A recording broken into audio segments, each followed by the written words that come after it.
দুর্নীতির আঁতরঘরে কি পরিণত হয়ে গেছে 18 সূর্যমণিনগর বিধানসভার মধুবন গ্রাম পঞ্চায়েত। রাজ্যের হেভি ওয়েট এবং শাসক দলের স্বচ্ছ বিধায়ক রামপ্রসাদ পালকে কালিমালিপ্ত করার জন্য গ্রাম উন্নয়ন দপ্তরের এসডিও অভিজিৎ সাহা ও জুনিয়র ইঞ্জিনিয়ার রাজীব সাহা উঠে পড়ে লেগেছে। প্রীতিবার্তা নিউজ চ্যানেলের আজকের বিশেষ প্রতিবেদন। গত কিছুদিন আগে মধুবন গ্রাম পঞ্চায়েতের 2 নম্বর ওয়ার্ডের রানীর খামার বাজার থেকে শিবিরটিলা যাওয়ার রাস্তার কাজ শুরু করেন 4 মাস আগে, কিন্তু বৃষ্টিতে এই কালভার্ট ভেঙে নিয়ে যায়। এলাকাবাসীর অভিযোগ, কাজ নিম্নমানের হয়েছে বলে এই বক্স কালভার্ট ভেঙে যায়।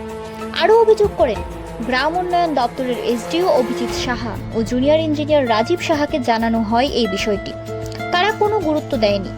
ডুকলি আরটি ব্লকের অধীনে মধুবন গ্রাম পঞ্চায়েতের 2 নম্বর ওয়ার্ডের রাস্তার কাজটি করা হয়। তাছাড়া অন্যান্য বিভিন্ন টেন্ডার কাজগুলো করতে গেলে তাদের কাছ থেকে বিল পাস করে যাওয়ার জন্য অর্থ খুঁজুন। এই 2 ইঞ্জিনিয়ার এসডিও এবং অভিযোগ কাজগুলি নির্মাণ হওয়ার পরেও তদন্ত করছেন না, কারণ তারা নাকি শাসক দলের বিজেপি প্রভাবশালী এক ব্যক্তির নাম বিক্রি করে চলাচ্ছে।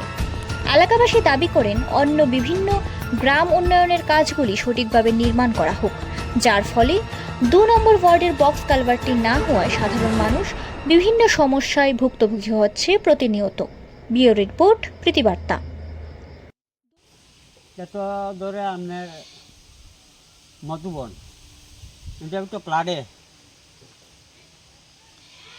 কাজ একটু এরকম হয়েছে। সাইবার গেছে আছে 3-4 পার্টি দেখতে গেছে ইঞ্জিনিয়ার। তা কী হয় এটা তো আমি আর শোনাত না।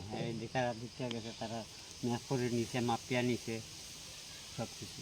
দুটো রাস্তা আছে, যেন অটো আনিয়ে দাঁড়া করাইয়া লইয়া যায়।